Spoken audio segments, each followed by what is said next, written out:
Kris Kristofferson used to be just a good old boy from Texas.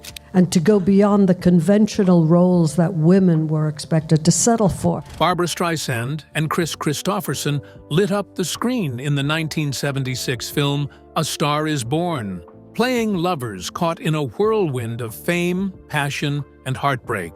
But what many don't realize is that their on-screen chemistry was rooted in something very real, a romantic relationship that began long before the cameras ever started rolling. At first, their connection seemed intense and full of promise, but something shifted behind the scenes. The closeness they once shared slowly fell apart, and over time, they became strangers. For years, no one knew what truly happened. Now, after staying silent for decades, Barbra Streisand is finally ready to talk. And she is revealing the real reason she cut ties with Kristofferson and never spoke to him again. Barbra's Brooklyn beginnings.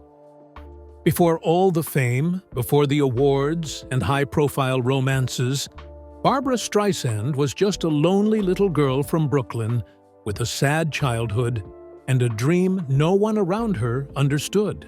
She was born on April 24, 1942, to Diana and Emanuel Streisand, both educators who met at the same school where they worked. Her mother, once a soprano with musical ambition, had given up those dreams to become a school secretary. Her father, a high school teacher, died when Barbra was just only 15 months old. He was just 34, and his sudden death from complications related to an epileptic seizure shattered the family. From that point on, everything changed. Her mother took on low-paying bookkeeping jobs, struggling to keep them afloat. They were barely scraping by. Barbra later described those early years as feeling like an outsider, always different. While other kids' fathers came home at the end of the day, hers never did. That absence left a hole that nothing quite filled. She remembered craving affection, but instead of love, her mother offered food. Still, there was one spark in the darkness: music.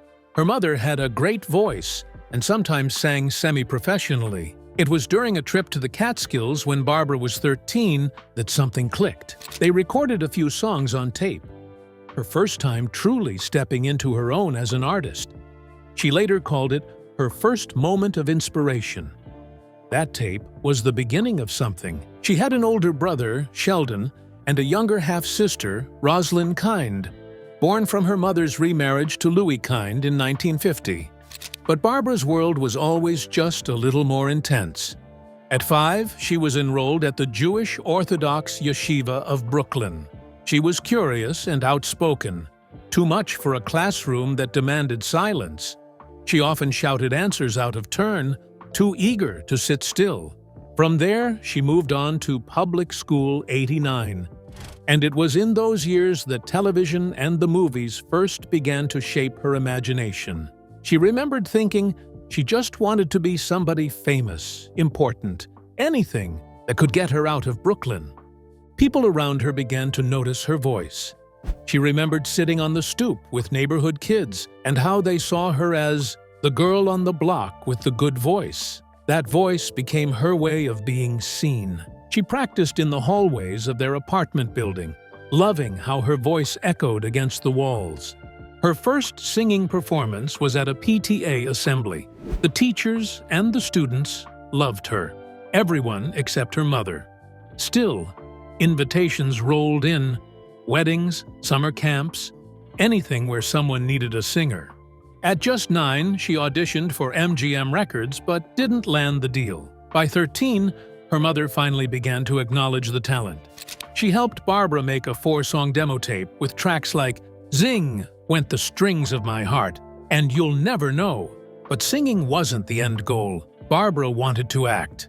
That dream took hold of her heart when she saw The Diary of Anne Frank on Broadway at 14.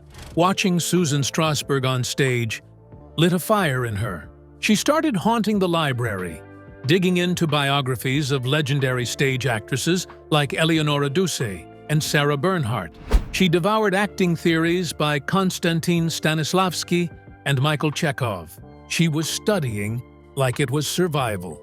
In 1956, She enrolled at Erasmus Hall High School. She was brilliant, an honor student in English, modern history, and Spanish. She also joined the freshman chorus and choral club, where she sang alongside another Brooklyn dreamer, Neil Diamond. Diamond remembered them both as two poor kids in Brooklyn, hanging out in front of the school, sneaking cigarettes, and watching movies at the nearby art house theater. He said she always knew what films were playing.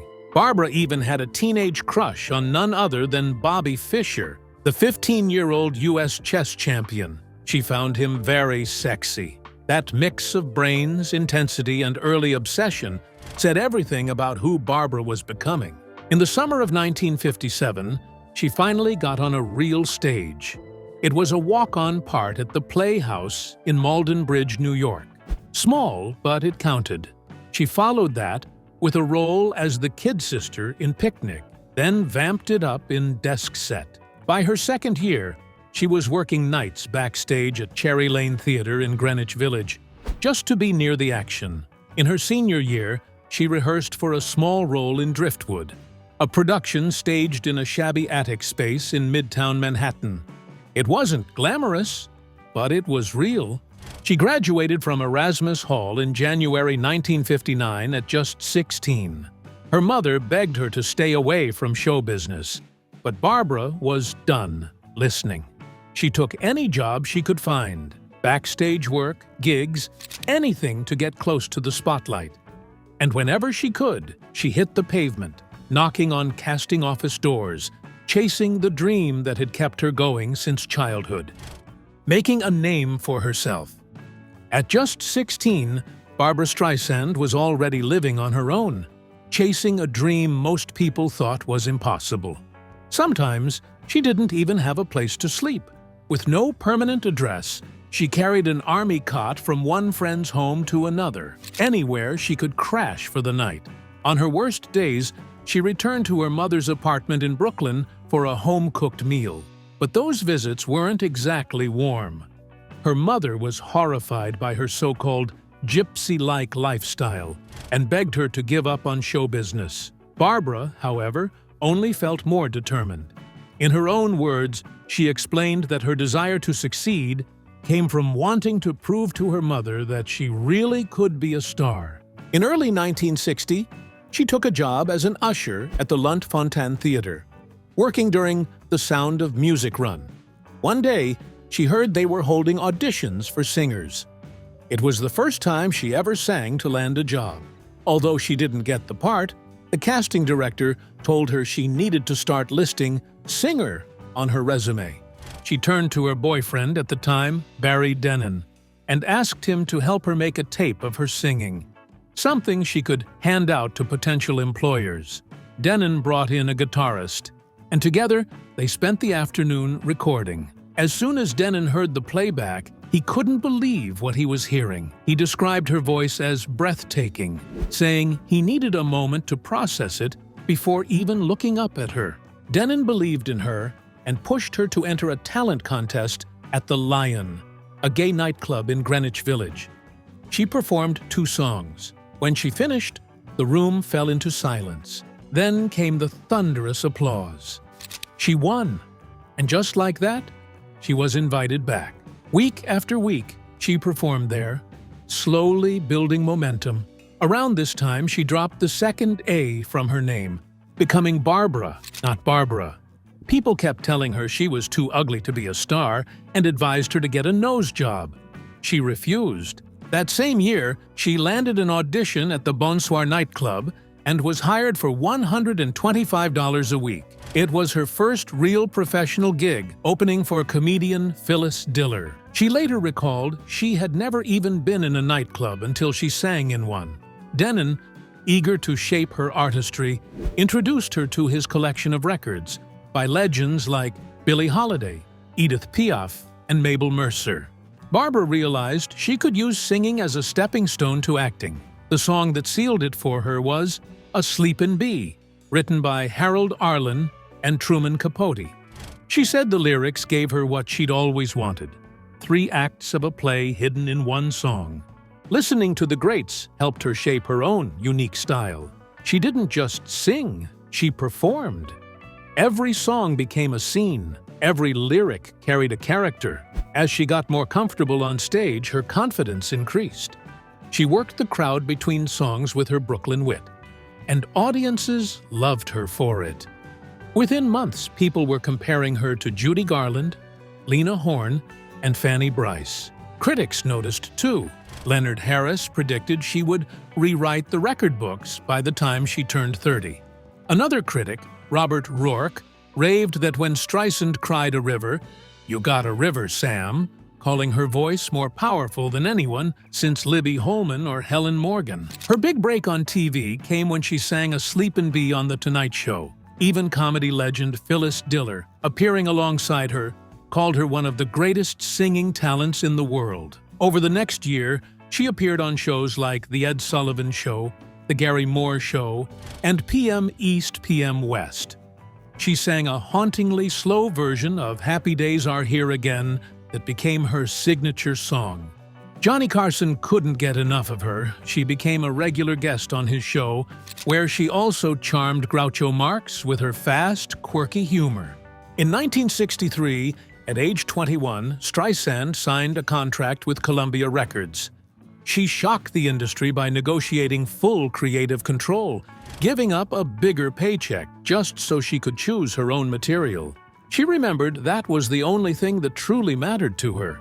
Columbia tried to title her debut album Sweet and Saucy Streisand, but she insisted on something simple, the Barbra Streisand album. It hit the Billboard Top 10 and won her 3 Grammy Awards, making her the best-selling female vocalist in the country by the end of the year. That same year, she dropped hit after hit and performed one-night concerts across the U.S., but she wasn't done. In 1964, she returned to Broadway to star in Funny Girl, playing Fanny Brice. It was a role that would define her. The show introduced 2 of her biggest hits, People and Don't Rain on My Parade. The musical was such a sensation that she landed the cover of Time magazine. Though she lost the Tony that year to Carol Channing, she was later honored as Star of the Decade in 1970. Barbra later took Funny Girl to London's West End, starred in multiple television specials, and continued building the legacy that began on borrowed army cots and open mic stages. From sleeping on friends' floors to dominating stage and screen, she had made it. And she did it her way.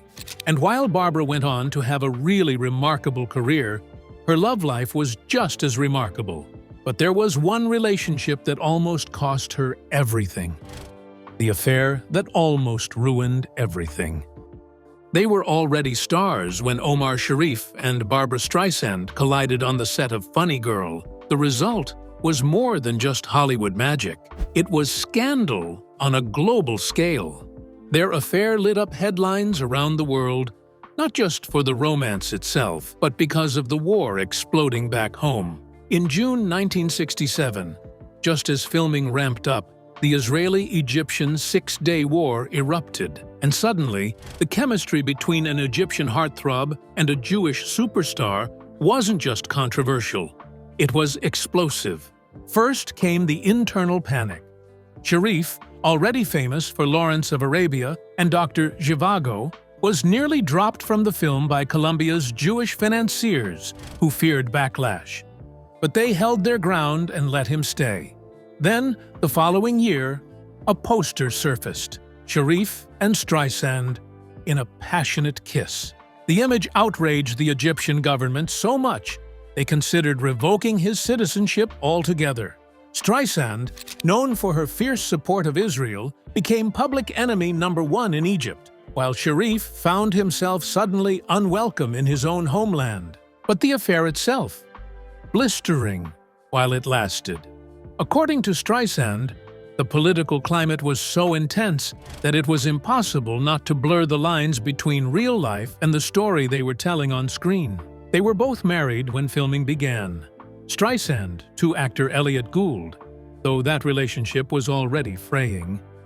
Sharif's own marriage was long in the rearview mirror, and despite Streisand's reported diva antics on set, the two clicked instantly and fell into a torrid affair that lasted the length of production. Their countries weren't the only ones furious. Streisand's own mother reportedly flew into a rage over the relationship. At the same time, Sharif found himself caught in a political minefield. The production was backed by Jewish investors, staffed by an openly pro-Israel crew, and covered by a media largely sympathetic to Streisand. Meanwhile, Sharif's homeland banned his films outright. Still, he kept going.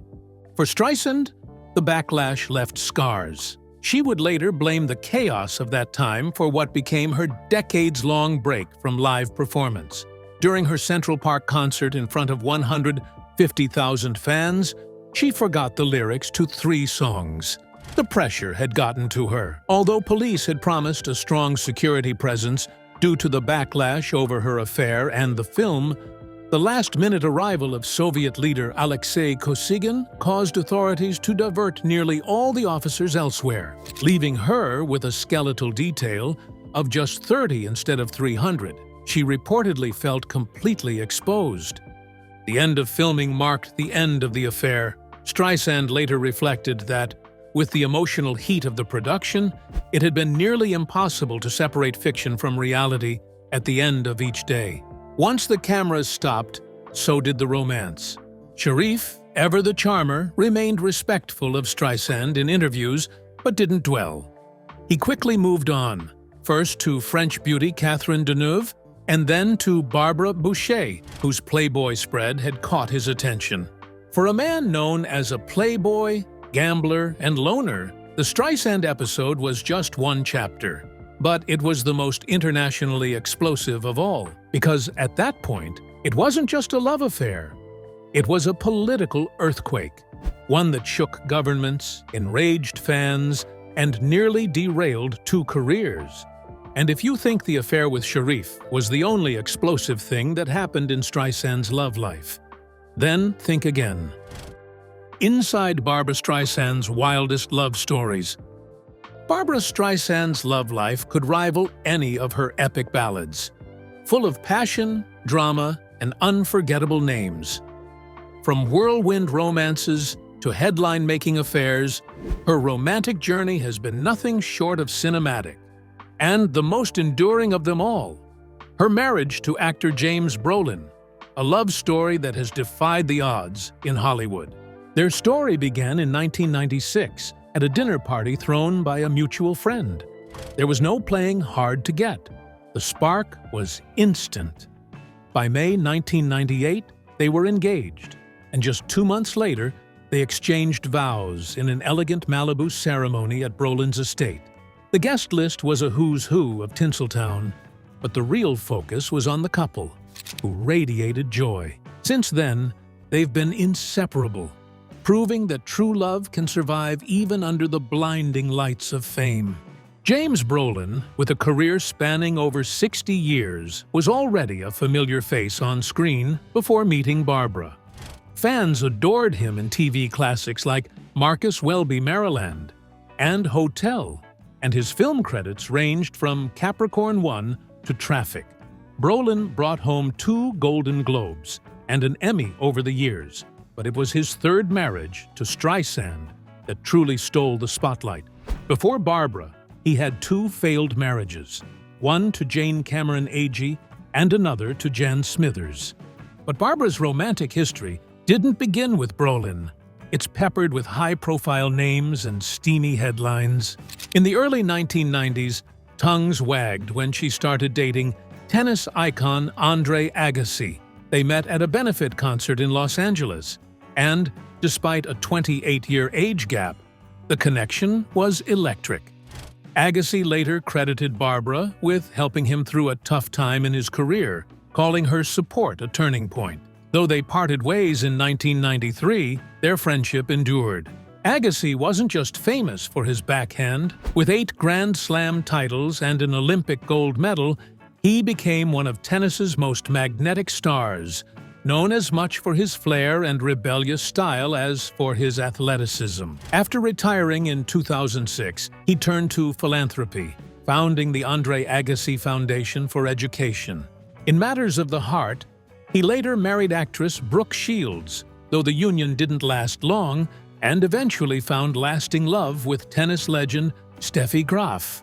Another name in Streisand's love archive? Don Johnson. Their brief but passionate fling lit up the early 1980s. Introduced by a mutual friend, the chemistry between them was instant. During their few months together, they recorded the duet Till I Loved You, which became a chart hit and only fueled the media frenzy. Though their romance faded quickly, they parted on good terms. Johnson was at the height of his fame then, thanks to his role as the stylish and brooding Sonny Crockett on Miami Vice. That show made him a household name and a certified heartthrob. Later, he found more success on Nash Bridges, but his off-screen life was just as lively. With 5 marriages under his belt, 2 of them to Melanie Griffith, with whom he shares daughter Dakota Johnson, he kept tabloids busy. Streisand's romantic past even stretches back to her Broadway days in the early 1960s. One of her first serious loves was composer James Newton. Though they kept their relationship under wraps, it was clear they shared a deep bond through music and performance. Their romance quietly ended, but both went on to flourish in their careers. Newton became a respected figure in music, known for blending classical, jazz, and contemporary styles. His work earned him Grammy nominations and widespread acclaim. While his time with Streisand may be a footnote in her legacy, it was one of the early sparks in her emotional journey. Then there was Joe Namath. Yes, Broadway Joe himself. In the late 1960s, Streisand and the football legend became an item, surprising fans across both the entertainment and sports worlds. They first met in a New York nightclub, and their romance quickly became the talk of the town. Namath even once claimed that Barbra had taught him how to act, though the relationship didn't last long. Namath, famous for leading the New York Jets to their iconic Super Bowl III win after guaranteeing the victory, had charisma to spare. With his fur coats, sideburns, and swagger, he redefined what a quarterback could be. His love life included several headline-making relationships, including with Mamie Van Doren and Raquel Welch. Streisand's longest relationship before Brolin was with producer John Peters. They met in 1974 while working on For Pete's Sake and stayed together for nearly a decade. Their partnership wasn't just romantic. Peters also managed her career. They collaborated on the 1976 version of A Star is Born, which became one of her most iconic projects. But behind the scenes, their relationship was turbulent, and by the early 1980s, they had gone their separate ways. Still, they remained on friendly terms, and even continued working together occasionally. Peters rose from hairstylist to Hollywood mogul, producing blockbusters like Flashdance, Rain Man, and the 2018 A Star is Born. His personal life was equally colorful, with 5 marriages, one of them briefly to Baywatch star Pamela Anderson. Rumors swirled again in the mid-1970s when Streisand starred opposite Kris Kristofferson in A Star is Born. Their on-screen chemistry was undeniable, and many fans were convinced that something more was brewing off-camera. While both insisted their connection was professional, those who witnessed their dynamic speculated otherwise. The true nature of their bond remains a mystery. Kristofferson, a songwriter and actor, was already a star thanks to songs like Me and Bobby McGee and Help Me Make It Through the Night. He brought soul to every role and song, earning a Golden Globe for his performance in A Star is Born.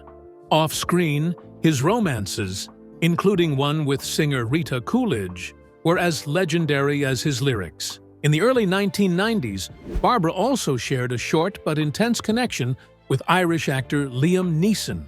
They met while she was considering him for a role in The Prince of Tides. Their chemistry was quick and strong, but work commitments and busy lives pulled them apart. Still, they remained friends, and Neeson later appeared in Streisand's 1996 film Before and After. Neeson's career soared with roles in Schindler's List, Love Actually, and Taken. His life took a tragic turn when his wife, Natasha Richardson, died in 2009. Since then, he's kept his relationships more private, though his name has been linked with a few women, including actress Freya St. Johnston. Even in the early 1970s, Barbra's romances kept the press buzzing. One surprise pairing was her brief involvement with ABC News anchor Peter Jennings. Their relationship raised eyebrows. Jennings wasn't known for mixing with Hollywood types, but the two clicked for a time. Though they eventually split, there were no hard feelings. Jennings, one of the most respected voices in American journalism, spent over 4 decades at ABC and won 16 Emmy Awards during his career. His personal life, like his professional one, was full of highs and lows, with 4 marriages and a few well-known flings. The real reason? Barbra Streisand has refused to speak to Kris Kristofferson. A Star is Born wasn't just another movie in Barbra Streisand's catalog. It became her biggest box office triumph. Shot with a modest budget of $6 million, it ended up grossing over $80 million in 1976 alone. Adjusted for today, that's the equivalent of $353.2 million on a $26.5 million budget. But the numbers only tell half the story. This version of A Star is Born brought something bold and new, a sexier, more modern, and fiercely feminist image of Barbra Streisand. Not only did she dazzle on screen with her vocals, but for the first time, she had serious power behind the scenes. She wasn't just acting, she was calling the shots. Yet that control came at a cost. Rumors of on-set clashes, especially with her leading man, fed a steady stream of bad press. And when industry gossip started swirling, it wasn't just the film's storyline making headlines. Kris Kristofferson, the country icon turned actor, stepped into the spotlight as John Norman Howard, the fading rock legend spiraling through fame and addiction. But long before the cameras rolled, Streisand and Kristofferson already had history. They had dated years before filming ever began, something Streisand later confirmed in her memoir. She wrote that she first saw him performing at the Troubadour in West Hollywood and thought he was incredibly sexy. They started seeing each other soon after, and she recalled with amusement that he once left hickeys on her neck. Thankfully, she joked, she had a 2-piece Rudi Gernreich bathing suit with a turtleneck to hide them. Kristofferson also acknowledged that they hung out back in the day, sharing that tidbit with David Letterman years later. Their past gave them chemistry, but that chemistry didn't come without heat. On set, the passion often turned into friction. Before Kristofferson landed the role, big names were tossed around. Neil Diamond was one. Even Elvis Presley showed interest, but scheduling made it impossible. Streisand, who was also executive producer alongside her then-partner, John Peters, had the final say. In the end, she chose Kristofferson, and their old flame reignited in front of the world. Their dynamic was electric, but far from peaceful. Kristofferson admitted during a Letterman appearance that the two clashed throughout filming, but in his words, those fights came from a good place. They were both fiercely protective of the characters, of the story, and of their artistic integrity. He believed their arguments actually made the film better, and added that despite the tension, they walked away with a strong mutual respect. The film's success proved that something in their stormy dynamic worked. Kristofferson won the Golden Globe for Best Actor, and their duet Evergreen, which they performed together many times, won the Academy Award for Best Original Song. But even with all the accolades, Streisand never forgot the emotional toll of making the movie. She later admitted that the stress and public scrutiny from that time caused her to blank on the lyrics to 3 songs during a concert in Central Park in front of 150,000 people. That moment haunted her for decades. She stayed away from live stage performances for 27 years. Despite their rocky behind-the-scenes relationship, there was no denying their magic on screen. Their version of A Star is Born remains iconic. And even after decades had passed, Streisand still spoke fondly of Kristofferson. After his death in 2024 at the age of 88, she paid a heartfelt tribute to him. The Me and Bobby McGee singer had won 4 Grammys and carved out a legendary career. But for many fans, it was A Star Is Born that truly cemented him in pop culture history. Now, after all the remakes, including Bradley Cooper and Lady Gaga's 2018 reboot, the question lingers. Which version of A Star Is Born is your favorite? Let us know in the comments. And don't forget to like, share, and subscribe. Click on the next video on your screen. You're going to love it.